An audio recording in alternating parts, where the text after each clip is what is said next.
Ketika Atalia ibu Ahazia melihat bahwa anaknya sudah mati, maka bangkitlah ia membinasakan semua keturunan raja.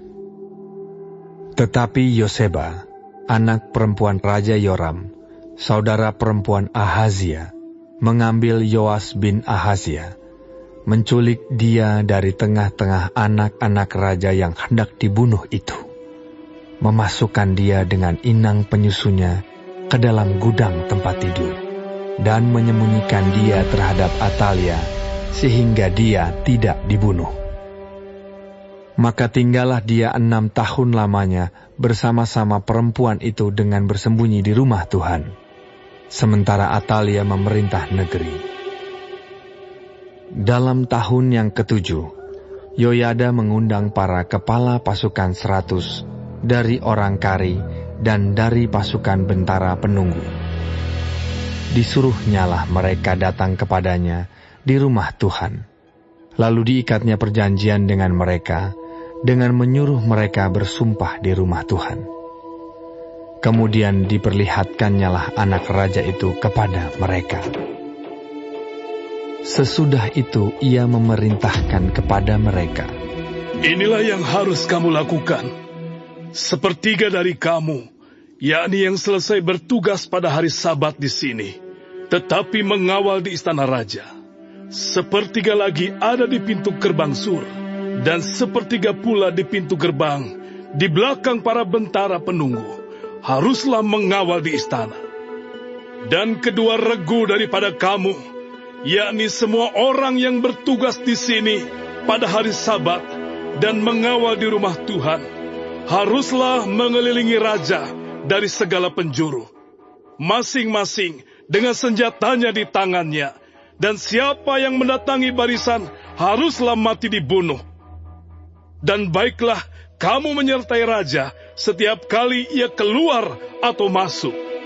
Para kepala pasukan 100 itu melakukan tepat seperti yang diperintahkan Imam Yoyada.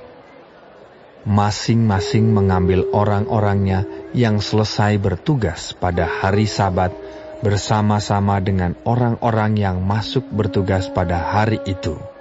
Lalu datanglah mereka kepada Imam Yoyada. Imam memberikan kepada para kepala pasukan 100 itu tombak-tombak dan perisai-perisai kepunyaan Raja Daud yang ada di rumah Tuhan.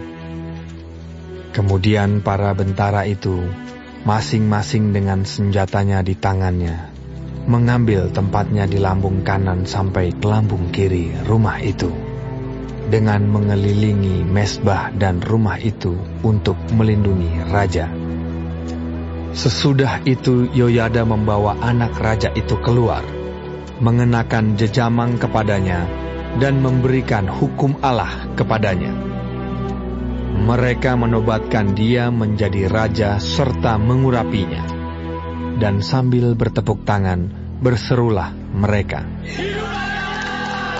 Ketika Atalia mendengar suara bentara-bentara penunggu dan rakyat, pergilah ia mendapatkan rakyat itu ke dalam rumah Tuhan.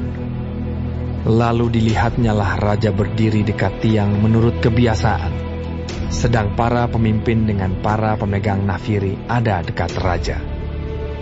Dan seluruh rakyat negeri bersukaria sambil meniup nafiri. Maka Atalia mengoyakkan pakaiannya sambil berseru, "Khianat! Khianat!" Tetapi Imam Yoyada memerintahkan para kepala pasukan 100, yakni orang-orang yang mengepalai tentara, katanya kepada mereka, "Bawalah dia keluar dari barisan. Siapa yang memihak kepadanya, bunuhlah dengan pedang." Sebab tadinya imam itu telah berkata, "Janganlah ia dibunuh di rumah Tuhan." Lalu mereka menangkap perempuan itu. Pada waktu ia masuk ke istana raja dengan melalui pintu bagi kuda, dibunuhlah dia di situ. Kemudian Yoyada mengikat perjanjian antara Tuhan dengan raja dan rakyat, bahwa mereka menjadi umat Tuhan, juga antara raja dengan rakyat. Sesudah itu masuklah seluruh rakyat negeri ke rumah Baal, lalu merobohkannya. Mereka memecahkan sama sekali mesbah-mesbahnya dan patung-patung dan membunuh Matan, imam Baal, di depan mesbah-mesbah itu. Kemudian Imam Yoyada mengangkat penjaga-penjaga untuk rumah Tuhan.